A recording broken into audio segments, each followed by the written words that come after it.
Right, here's a quick little video on if you have one of these Dyson stick vacs with the hair removal vanes and need to clean said hair removal vanes. It's actually kind of difficult.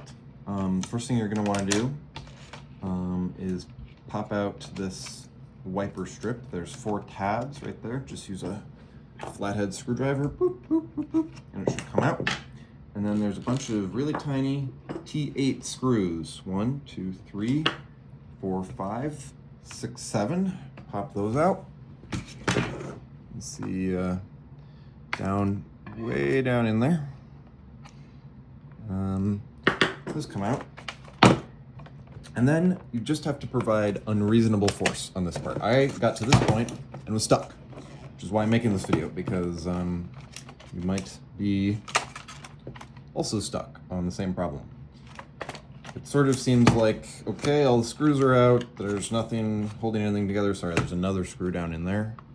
Just take all the little Torx screws out that you can. You can use these, I just have these Torx bits. They're actually security bits, but they work fine. This part you have to just pry out. Ugh.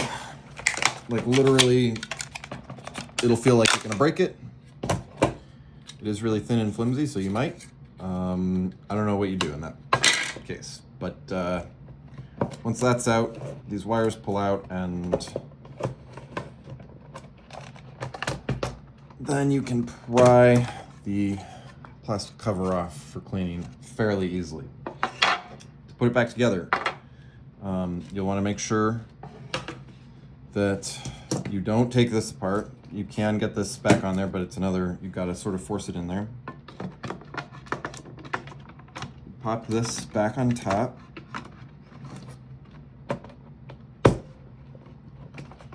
Make sure the gasket is seated correctly all the way around. There's that black plastic gasket molded in.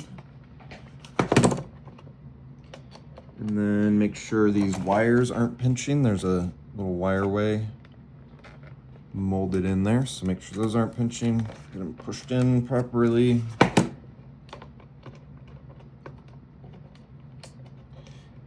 This little black rubber thing holds the wires in place there, and then they just go in these channels.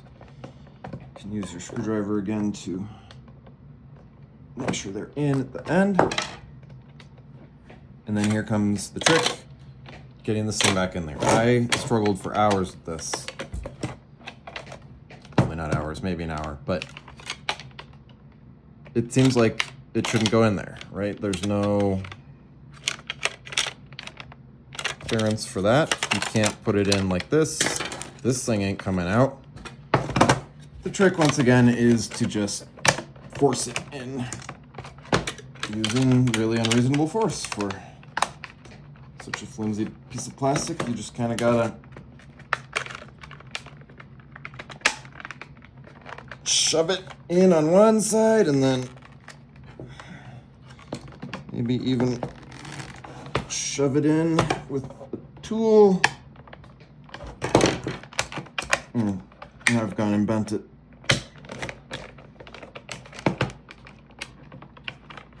You can see it really is quite difficult, but keep trying.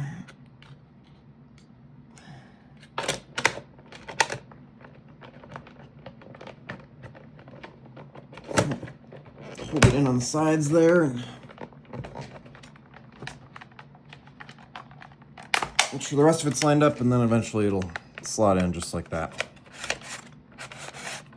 And you don't actually have to take the wheels off. I just did that. It's a good idea to check. Sometimes they're worn down.